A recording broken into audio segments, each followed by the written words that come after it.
Hello everyone. Have you ever compared apples and oranges?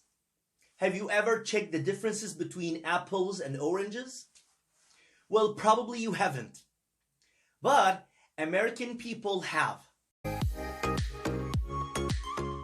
Well, in American English, if you compare two different things, two different people, two different items, it just means they are different, not alike, not the same thing.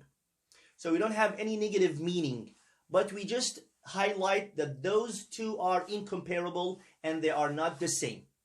For example, I can say, I can't leave my son and my daughter in the same room. They're just apples and oranges and can't be left alone. Another example I can say, you can't compare Samir to Sarah. They are just apples and oranges. That means they are very different. Finally, I would like to thank you so much for watching today's video. Please, if you like today's idiom, then share it with your friends and subscribe to my channel for more videos.